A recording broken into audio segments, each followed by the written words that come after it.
Usually when we start these deep dives, I like to ease us in gently, maybe throw out a fun fact, a little bit of historical context, set the mood. Right. But today feels different. Today, I feel like we have to start with the noise. The noise. Yeah, the sheer volume of it, the speed, Hmm. the destroyed videos on YouTube with the all caps titles. Oh, yeah. The memes, the protests, the fast-talking clips that are all over TikTok, because today we are looking at a figure who isn't just a political commentator, he's essentially a one-man media ecosystem. Oh, absolutely. Okay.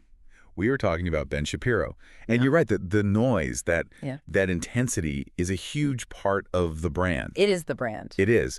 But I think the mistake people make is stopping there. If you strip away the viral clips and, the Twitter fights, you find something arguably much more interesting. Which is what? A massive business empire, a very specific and somewhat unique ideological framework, and a case study in how political media has completely shifted in the last decade. That is exactly the mission today. We have a massive stack of sources here: biographies, career breakdowns, financial reports on his media company, transcripts of his most controversial debates, and, deep dives into his writing. It's a mountain of material. It really is. And I want to be clear right off the bat for you listening. Our goal today isn't to debate Ben Shapiro. We aren't here to decide if he's a hero or a villain. Right. We're here to understand the phenomenon. How does a violin-playing prodigy from Burbank become the voice of, conservative millennial angst? That's a good way to put it. And how does he build a company that rivals legacy media giants? And maybe most importantly, what is he actually saying when he talks a mile a minute? Okay, so before we get into the psychology of the man, the ideology, let's just establish the scale here. Because I think people who aren't in his demographic, or who maybe just see the occasional meme, might underestimate just how big this footprint is. It is massive, and the data backs that up completely. If we look at the numbers from PodTrack, and this is going back to March 2019, The Ben Shapiro Show was the second most popular podcast in the entire United States. Second only to, I assume Joe Rogan? Maybe The Daily from the New York Times? It fluctuates, but being in that top 2 or 3 spot consistently puts him above massive organizations. Mm-hmm. We're talking NPR, NBC News, the BBC. In the podcast space, he was and is a giant. And it wasn't just a flash in the pan. No, not at all. It stayed there. By 2021, he's still locked firmly in the top 10 on Apple Podcasts, competing with, true crime juggernauts and huge celebrity shows. But it's not just audio. It's not just the podcast. Right. The radio side of things is interesting to me because that feels like old media. We usually talk about him as a digital native, someone who conquered the internet. He is a digital native, but he cracked old media too, which is what makes him so unique. As of 2019, his show was syndicated on over 200 radio stations. 200. That is Rush Limbaugh territory. That is a level of reach into the American heartland, the drive time commute that most traditional pundits would kill for. So he's got the new media, he's got the old media. And then, of course, there's the social media dominance. An NPR report from 2021 found that articles from his company, The Daily Wire, were effectively dominating Facebook news feeds. Dominating in what sense? Just volume or? Engagement, which is the real currency online, right? Likes, shares, comments. They were getting significantly more engagement than the New York Times, the Washington Post, or CNN. So they weren't just putting stuff out there. People were interacting with it at a huge rate. At an incredible rate. So when we talk about Ben Shapiro, we aren't talking about a guy with a webcam in his basement. We are talking about a media conglomerate that understands the algorithm better than almost anyone else. That's a key point we need to pin for later, the algorithm dominance and how that shapes the message. But let's rewind. Because to understand the empire, I feel like we have to understand the boy wonder narrative. It seems like every profile ever written about him starts with his age. Well, that's because his age was his initial selling point. It was his hook. He has always been the youngest person in the room. He was born in 1984 in Burbank, California. So a Hollywood baby, right in the thick of it. Completely. And as you said, there's deeply ironic. His mother was a TV executive. His father was a composer. So he grew up in the industry he is now famously, relentlessly critical of. He knows how the sausage is made then. He knows exactly how it's made, but the defining characteristic of his childhood wasn't really the glitz. It was acceleration, just pure speed. How fast are we talking? Give me some examples. Well, let's look at the violin. He started playing at age 5. And we aren't talking about a hobby where you practice for 20 minutes before dinner. This was serious. Like conservatory level serious. He was performing at the Israel Bonds banquet at 12 years old. And I think this is actually crucial to understanding his speaking style. It's not a throwaway detail. The violin. How so? I mean, I see the discipline connection, obviously, but is there more to it than that? Think about the mechanics of classical music, especially the kind of difficult pieces he favors. It requires rigorous discipline, absolute precision, and a relentless tempo. You can't slur the notes. You have to be articulate. You have to hit the staccato. Okay, I see where you're going with this. When you listen to Shapiro debate, it's the same thing. It's staccato, it's rhythmic, it's technical. He's not exploring an idea with you. He's performing a piece he has mastered. He treats a debate stage like a recital. That makes a lot of sense. He's not meandering. He's executing a score. He's hitting the notes he practiced. There's no improvisation. Zero improvisation. And he applied that same acceleration to his education. He skipped the 3rd and 9th grades. 2 full grades. 2 grades. He graduated high school at 16. 16. I was trying to figure out how to parallel park at 16, and he's collecting a diploma. He goes to UCLA, studies political science, and graduates summa cum laude at age 20. Wow. The kicker, Harvard Law School. He graduates by 23. Okay, hold on. Harvard Law is notoriously intense. I mean, it's the top of the mountain. And it's also notoriously liberal. Being a vocal conservative there, that must have been isolating. He has written about this extensively. He describes it as being behind enemy lines. He felt like a complete outsider. And that experience, I think, really calcified his worldview. So he wasn't just learning the law. No, he was learning how to argue against people who fundamentally disagreed with his existence, or at least his values. It was boot camp for his entire career. And he wasn't keeping his head down either. He was publishing books while he was still effectively a kid. Yes. This is what's so wild. He became the youngest nationally syndicated columnist in the U.S. at 17. 17. Well, he's still in high school, technically. And by 21, he had 2 books out. One of them was titled Brainwashed: How Universities Indoctrinate America's Youth. Published in 2004. So long before woke was a common term, or before the current battles over DEI and campus culture, he was already hammering this specific nail. Precisely. This is why the boy wonder tag stuck. He has been preaching this specific brand of anti-establishment conservatism since he was a teenager. He didn't just drift into politics because he failed at something else. He was built for it from day one. So he comes out of Harvard, he has the law degree, he has the columns, he has the books. But the next phase is really where he starts to become a household name, at least in the political sphere, and that's the Breitbart years. Right. This is 2012. He becomes editor-at-large for Breitbart News. And for context for you listening, this is Andrew Breitbart's outfit. Andrew Breitbart was this legendary conservative bomb thrower who wanted to create an insurgent, aggressive, right-wing alternative to not just the mainstream media, but even to Fox News, which he saw as too stuffy. Correct. And Shapiro was a perfect fit there. He was young, he was aggressive, he was smart, he was Andrew's protege in many ways. But this chapter has a very, very dramatic ending. It really does. And it's an ending that tells us a lot about his principles versus his political alliances, especially at that time. We have to talk about the Michelle Fields incident. I remember this vaguely. It feels like ancient history given how much news we've had since, but it was a huge deal during the 2016 election cycle, a real flashpoint. It was a massive deal. So March 2016, the heat of the Republican primaries. Donald Trump is the front runner, but not the nominee yet. Things are very tense. Right. Michelle Fields was a reporter for Breitbart.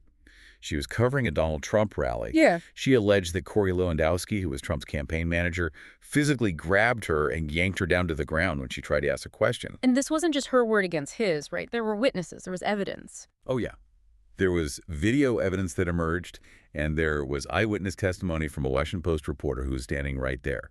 But here is where the internal politics got messy. At Breitbart. At Breitbart.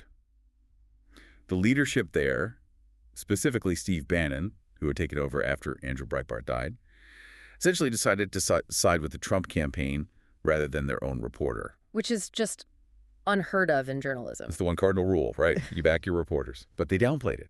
They questioned her story in their own articles. They ran headlines. They cast doubt on her account. Which puts Shapiro in a bind, a really tough position. A huge bind. He had to choose between the team, which was rapidly becoming the Mangier movement that Breitbart was fueling, Right. and what he saw as basic decency and loyalty to a colleague. And he walked. He quit, just like that. He resigned immediately. And he did not go quietly. His resignation statement was scorching. I mean, absolutely blistering. I want to read part of it because it really captures his mindset at the time. Please do. He said, "Steve Bannon is a bully and has sold out Andrew Breitbart's mission in order to back another bully, Donald Trump." Wow. Back another bully. He wasn't mincing words. He's directly calling the future president a bully. And his own boss. He went further. He called Breitbart News Trump's personal Pravda. Pravda. That is a loaded term. That's the old Soviet state propaganda outlet. He's calling a conservative news site a propaganda arm for a candidate. Exactly. It showed that in 2016, Shapiro was not on the Trump train. Not even close. In fact, he was arguably one of the most prominent conservative critics of the direction the party was heading. And what was his critique? He viewed Bannon and Trump as populists who didn't care about actual conservative principles. He saw them as dragging the movement in the mud, abandoning intellectual consistency for, personality and grievance. So he's out of a job. He's alienated the biggest new platform on the right. Most people would fade away at that point. But Shapiro pivots, and this leads to the birth of the Daily Wire. This is the empire-building phase. He teams up with his business partner, Jeremy Boring, who is a fascinating figure in his own right, often called the God King of the Daily Wire, playfully by their staff. They launched this site in 2015, but it really kicks into high gear in 2016 after he leaves Breitbart. And what was the idea? Just another conservative news site? No, their insight was brilliant, and it was based on something Andrew Breitbart always said. Politics is downstream from culture. Right, the famous Breitbart quote. It is, and Shapiro and Boring took it to heart. They realized that if you just write op-eds about tax rates and foreign policy, you lose. You have to compete in the culture. So the Daily Wire was never designed just as a news site. It was designed as a media conglomerate from day one. What does that mean in practice? How is it different from, say, Fox News or The Blaze or other conservative outlets? Well, they're aggressively expanding into entertainment. They realized that a huge portion of the country, conservatives in particular, felt alienated by Hollywood, that they couldn't watch a movie or a show without feeling lectured to. The go woke, go broke idea. Precisely. So they said, fine, we'll make our own movies. They released Run, Hide, Fight, which is an action movie about a school shooting, very provocative. They released What is a Woman, a documentary with Matt Walsh. And then there's Lady Ballers. Lady Ballers, that's the one about men joining women's sports, right? Yes, it's a comedy satire where a team of men identify as women to dominate a women's basketball league. It's obviously incredibly controversial, criticized heavily by the LGBTQ community and others. But their audience loved it. It was a massive hit with their audience. And here's the kicker. Shapiro actually has a cameo in it as a referee. No way. Ben Shapiro, the Harvard lawyer, acting as a referee in a sports comedy. It shows he understands the game. You have to be entertaining. You have to be in on the joke. They even launched a kids app called Bent Key to compete directly with Disney Plus Project. Why Disney? Because they argued Disney was pushing a woke agenda in children's programming. So they're trying to build a parallel economy, a parallel culture. Don't like their movies? We have our own. Don't like their kid shows? We have our own. It's a complete ecosystem. And speaking of unexpected entertainment moves, I teased it in the intro, and we have to discuss it because it broke the internet for a week. The rap song. Chuckles. The rap song. It really happened. January 2024. Just paint the picture for me, because I still have trouble visualizing it. Okay, so Shapiro featured on a track called Facts by the rapper Tom MacDonald.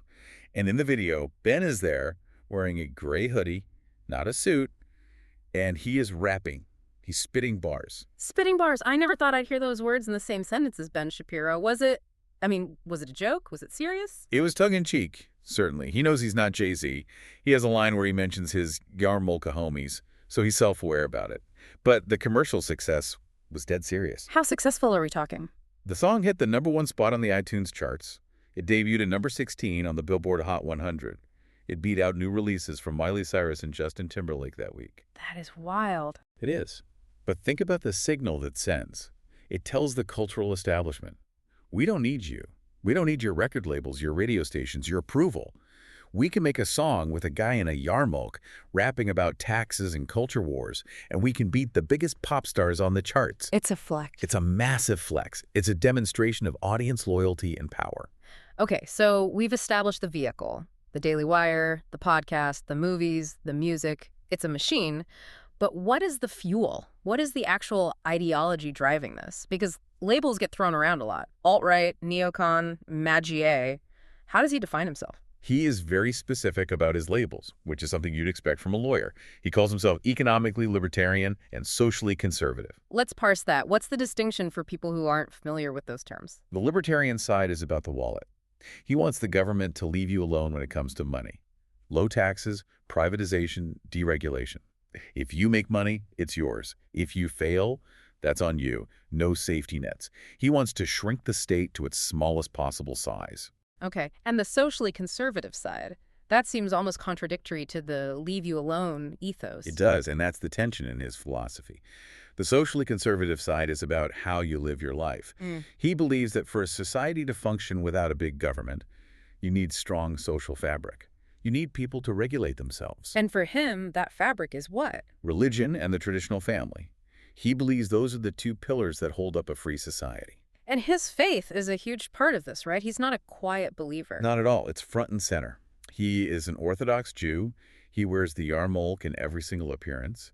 He observes the Sabbath strictly, which means from Friday sundown to Saturday sundown, he is completely offline. No phone, no email, no news. Which, for a news junkie like him who comments on things the second they happen, must be excruciating. Or liberating, who knows? But intellectually, he argues that Western civilization itself is superior, specifically because it is a merger of two things.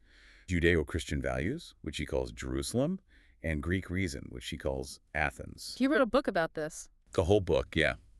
The Right Side of History. He argues that without that Judeo-Christian foundation, society crumbles into chaos and nihilism. Now, you mentioned the alt-right earlier. In the online discourse, especially on Twitter or social media, Shapiro often gets lumped in with the far right or the alt-right. Is that a fair characterization? If you ask the alt-right, they would say absolutely not. It's one of the biggest misconceptions about him. Shapiro and the alt-right hate each other. Really? I feel like from the outside, a lot of people see them in the same bucket of right-wing internet personality. It's a bitter feud, a really vicious one. Shapiro calls the alt-right a garbage movement with garbage ideas. He despises their focus on racial identity and white nationalism. He's a civic nationalist, not an ethnic one. And how do they view him? They target him relentlessly. Yeah. The Anti-Defamation League actually did a study back in 2016 analyzing anti-Semitic tweets directed at journalists. And what do they find? Ben Shapiro was the #1 target. The #1 target out of all journalists. Yes. He was getting hammered with horrific anti-Semitic abuse from the white nationalist right, precisely because he is Jewish and because he doesn't subscribe to their racial theories. So while critics on the left often group him with the far right because of his hardline views on gender or race, within the right-wing ecosystem, there is a very sharp hostile divide between Shapiro and the actual alt-right. That is a crucial nuance. So he's not a white nationalist, but he is a culture warrior. And when we look at his views on social issues, they are incredibly polarizing. Let's go through the big ones. Abortion. This is probably his most uncompromising stance. He views abortion as murder, full stop, the termination of a human life. Does he have any exceptions? Rape. Incest. No. He supports a ban even in cases of rape and incest. His logic is that the circumstances of conception don't change the moral status of the fetus. He argues that you don't kill a child because of the crimes of the father. Well, what about the life of the mother? That is the one exception he allows. If a competent medical authority determines the life of the mother is in jeopardy. And what does that include? Just physical health? Or mental health as well? He has clarified over the years that life of the mother includes extreme cases of mental illness where there is a genuine documented suicide risk. But his rhetoric around the issue is incredibly stark. He doesn't soften it at all. Like what? He calls abortion a violent act. He has referred to women who have abortions as baby killers. He believes doctors who perform them should be prosecuted. It's a bright red line for him, morally and politically. Okay. Let's move to LGBTQ issues. This is often the flashpoint for the college protests we see, the real lightning rod topic. Right. On marriage, he opposed Obergefell v. Hodges.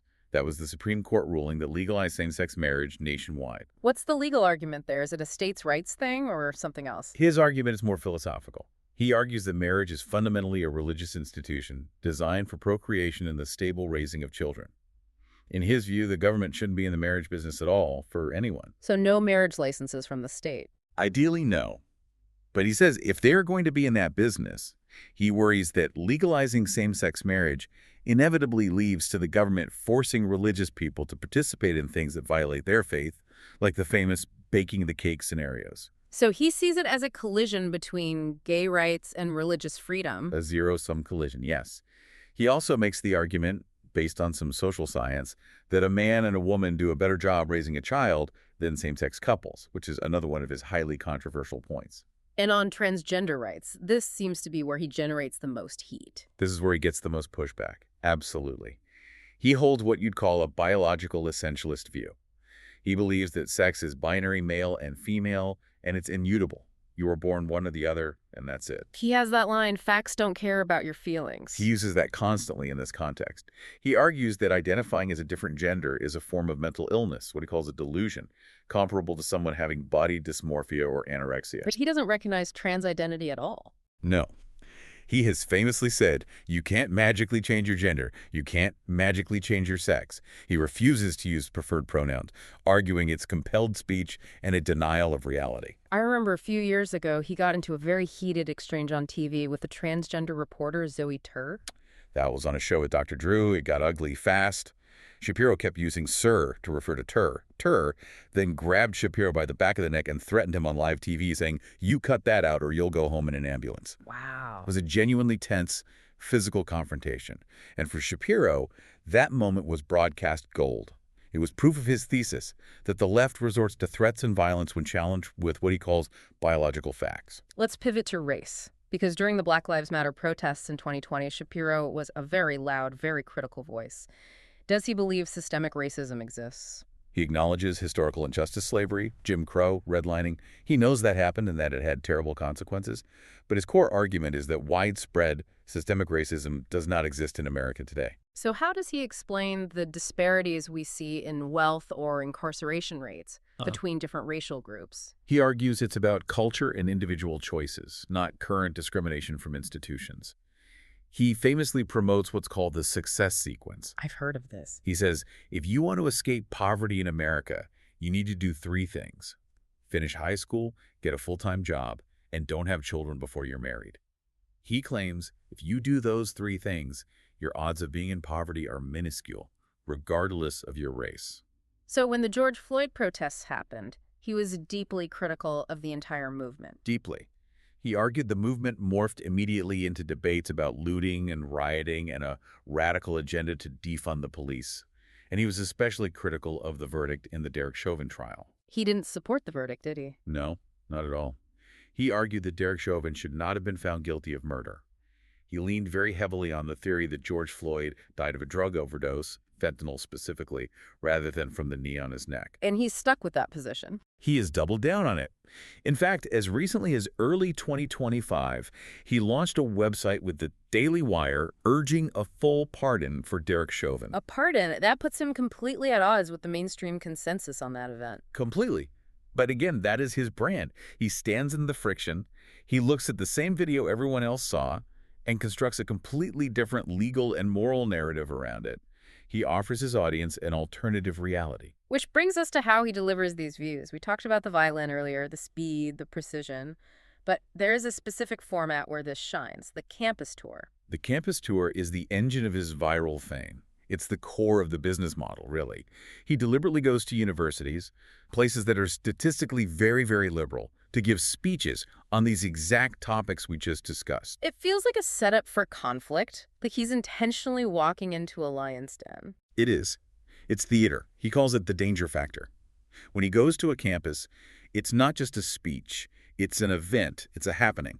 In 2016 at Cal State LA, protesters blocked the doors to the auditorium. They pulled the fire alarm. Shapiro had to be escorted out by a cordon of police for his own safety. And that footage goes everywhere. Everywhere. Instantly. It proves his narrative. The left is intolerant. They can't handle debate. They have to silence me with threats and chaos. It makes him look like a martyr for free speech. I remember the Berkeley event in 2017 was a huge deal. That felt like a national news story. That was the peak of it. The University of California, Berkeley, the historical home of the free speech movement, and the city itself spent $600,000 on police and security for a single night. $600,000 for one speech. $600,000.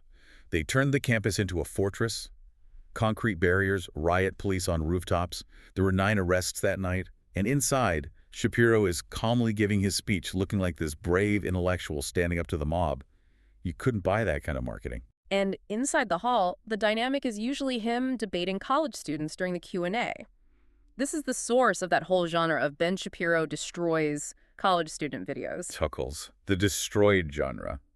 It's an entire cottage industry on YouTube, and there is a clear strategy there. Think about the mismatch. What do you mean? You have a Harvard-trained lawyer who has been debating these specific points for 20 years, holding a microphone on a stage.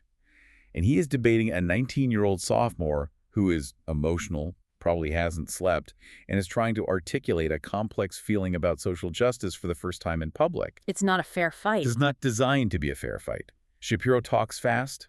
He cites obscure studies. He demands precise definitions for broad concepts. It's a technique some call the Gish Gallop. You overwhelm your opponent with so many arguments and facts, real or alleged, so quickly that they can't possibly refute them all. So the student stumbles. The student stumbles, the friendly crowd cheers, and a new 10-minute clip is born, ready for YouTube. But he didn't just do this to students. He had a major breakout moment against a seasoned pro, which kind of put him on the map for a lot of people. Piers Morgan. This was 2013 on CNN. It was right after the Sandy Hook tragedy, the horrific elementary school shooting. The debate was about gun control. Piers Morgan, the host, was obviously pushing very hard for assault weapons bans. And usually, the guest in that situation, the pro-gun guest, is on the defensive. Right. But Shapiro flipped the script. He went on the attack from the first second. He accused Morgan of standing on the graves of the children to push a political agenda. He called him a bully who was using the deaths to advance his career. I remember watching that. Morgan looked genuinely rattled. He didn't know how to handle that level of aggression. He completely lost control of the interview. Shapiro dominated him. And that clip went viral instantly. It showed that Shapiro could punch up. He could take down a TV giant on their own set. That was the moment the mainstream media industry really took notice. We need to talk about foreign policy because for a lot of pundits, foreign policy is a side dish. For Shapiro, it feels like the main course, especially regarding the Middle East. It is deeply, deeply personal for him. As we said, he's an Orthodox Jew. His wife is Israeli. They were actually married in Acre, Israel. His connection to the state is absolute. He views Israel as the front line of Western civilization in a hostile world. But there is a piece of writing from his past that haunts him a bit here that critics always bring up, the transfer column. Yes. This is from 2003. He was 19 years old, writing a syndicated column. He wrote a piece advocating for the transfer of Palestinians and Israeli Arabs out of Judea, Samaria, Gaza, and Israel proper. Transfer is a pretty clean word for what is essentially expulsion. It is. It was a call for mass deportation. Now, we have to add the crucial context. He has since retracted this multiple times. He has called it a bad piece. He said the idea is inhumane and impractical. He admits it was a stupid, immoral mistake of his youth. But his current views are still very hawkish. Extremely. Regarding the recent Gaza war, for example, he has been one of the most staunch defenders of the IDF, the Israel Defense Forces. He argues that they have, and this is a quote, the best civilian-to-terrorist kill ratio in the history of urban warfare. That is a very specific, almost clinical metric. It is. He frames it as a data problem. He blames Palestinian casualties entirely on Hamas, using human shields. He refuses to accept the narrative that Israel is committing genocide or war crimes. To him, Israel is fighting a defensive war against a genocidal death cult, and that's the end of the story. He also has that famous video about the tiny radical minority of Muslims, which still gets passed around a lot. That's from 2014. It's a video from a group called Truth Revolt, and it's still circulating. In it, Shapiro breaks down polling data to argue that radicalized Muslims aren't a tiny fringe, but actually number over 800 million people worldwide. 800 million, that's a massive number. How does he even get to that? He casts a very, very wide net for what radical means. He basically includes anyone who supports Sharia law in any form as radical. And fact-checkers have looked at this. Oh, yeah. Fact-checkers like PolitiFact in the U.S. and Channel 4 News in the U.K. have really torn this apart. They argue that supporting Sharia means very different things to different people in different countries. It can mean personal piety or family law or even banking rules. It doesn't automatically mean you support chopping off hands or terrorism. But for Shapiro, it's about drawing a line. Yes, it fits his civilization clash narrative. He wants to draw a sharp line between the West, which he sees as good, and the rest, which he sees as a threat. He believes Western values are singular and superior, and he frames global conflicts in those stark terms. Okay, we can't do a deep dive on a modern conservative without addressing the elephant in the room, Donald Trump. We talked about how Shapiro started as a firm and never Trumper. He called him a bully. But that didn't stick, did it? It's a fascinating psychological case study, a real journey. In 2016, as we said, he wrote an article literally titled, "I Will Never Vote for Donald Trump." He couldn't stand the man's character. He thought he was amoral, a liberal in disguise, just a TV personality. But come 2020. He voted for him. So what changed? Did Trump change or did Shapiro change? Shapiro would say the circumstances changed. His rationale, which he explained at length, was basically, I was wrong about policy, but I was right about his character. What does that mean? He liked what Trump did as president. He liked that Trump appointed conservative judges, Gorsuch, Kavanaugh, Barrett. He loved the tax cuts. He loved that Trump moved the U.S. Embassy in Israel to Jerusalem. On policy, Trump governed more conservatively than Shapiro expected. So it was a transactional decision. Purely transactional. But his main argument was about the opposition. He famously said, and I think he used some colorful language, that the Democrats had lost their fishing minds. Right. He argued that the left had become so radical on cultural issues that Trump, even with all his personal flaws, was the necessary firewall to stop them. So it was a vote against the left more than it was a vote for Trump. Exactly. Yeah. But there was a limit to his support, a very important one. After the 2020 election, when Trump declared victory prematurely and started the whole stop the steal narrative, Shapiro got off the train. He didn't go along with it. No, he pushed back hard. He tweeted that it was deeply irresponsible for Trump to claim victory. He acknowledged on his show that Joe Biden had won the election. He completely rejected the election denialism. Which must have put him in a tricky spot with the hardcore Mingier base who believed the election was stolen. It does. He walks a very tight rope. He tries to support the policies of Trumpism, but reject the conspiracy theories and the personality cult. But then we get to 2024. The most recent cycle. Shapiro initially backed Ron DeSantis for the Republican nomination. He thought DeSantis was the future of the party Trump policies without the Trump chaos. He was basically the perfect lab-grown conservative for Shapiro's worldview. But DeSantis crashed and burned. He did. And when he dropped out, Shapiro pivoted back to Trump. And not just reluctantly, he co-hosted a fundraiser for him. It really illustrates the gravitational pull of Donald Trump on the Republican Party.